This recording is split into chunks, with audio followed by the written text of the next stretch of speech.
Hello friends, இன்றைக்கி நம்ம பார்க்க போகிறது கேபாட்டோட ரிவ்யூ தான். இப்போ பார்த்தீங்கன்னா இது எல்லாமே நம்ம குக் பண்ணி சாப்பிட்றதோட ஸ்டவ் மாதிரி. இதில் நீங்கள் ஹையில் வச்சுட்டு அவங்க ஒரு பவுல் தருவாங்க. அதில் நீங்கள் உங்களுக்கு என்னென்னலாம் வேணும் ஆப்ஷன்ஸுன்றதை ஏற்கனவே சொல்லிடுங்க. ஸ்லைஸ்டு மீட்டோட சைட்ஸ், போர்க் அண்ட் சிக்கன் அப்படின்னு எல்லாமே கொடுத்துருப்பாங்க. And vegetables also they'll give.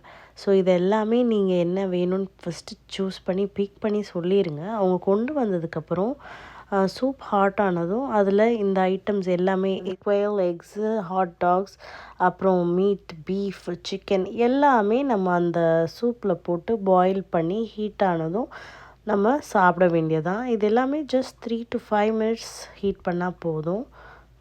Souply you can choose what kind of base you want.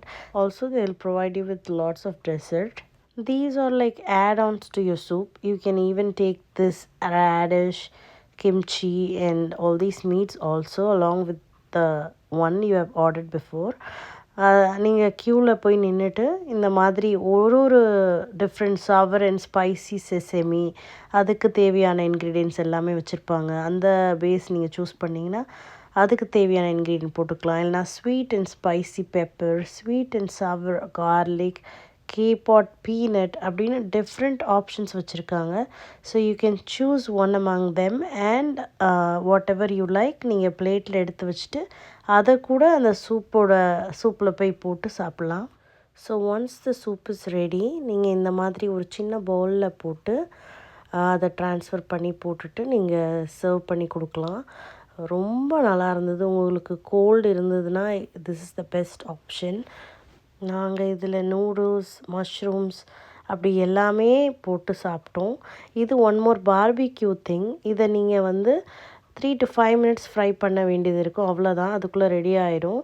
ரொம்ப யம்மியாக இருந்தது. இது நம்ம ஊர் ஏஷியன் ஃப்ளேவர் டேஸ்ட்டில் தான் இருந்தது. அதனால் நீங்கள் கண்டிப்பாக இதை ட்ரை பண்ணலாம். ஹாட் அண்ட் ஸ்பைசி ரொம்ப இல்லாமல் மைல்டில் இருந்தது. ரொம்ப நல்லா டேஸ்ட்டாக இருந்தது இந்த barbecue. This is a must, you have to try. அடுத்தது பார்த்திங்கன்னா இந்த லெட்டஸில் இந்த மாதிரி ஒரு மீட்டை வச்சுட்டு அது கூடவே நீங்கள் கிம்ச்சியை ஆட் பண்ணிவிட்டு அப்படியே ரேப்பாகவே நீங்கள் சாப்பிட்லாம். உங்களோட சூப்புக்கு கண்டிப்பாக கார்ன் ஆட் பண்ணிக்கோங்க. It gives you more flavour. மாதிரி நீங்கள் காடை முட்டை கூட போட்டு சாப்பிட்லாம். அதுக்கப்புறம் இது பார்த்திங்கன்னா ஆக்டோபஸுங்க. இதில் மசாலா தடவி அவங்க கொடுத்தாங்க. நாங்கள் அதை ஒரு 3 to 5 minutes குக்கிங் டைம் சொல்லியிருந்தாங்க. அதை போட்டு நாங்கள் ஃப்ரை பண்ணி சாப்பிட்டோம். Oh my God,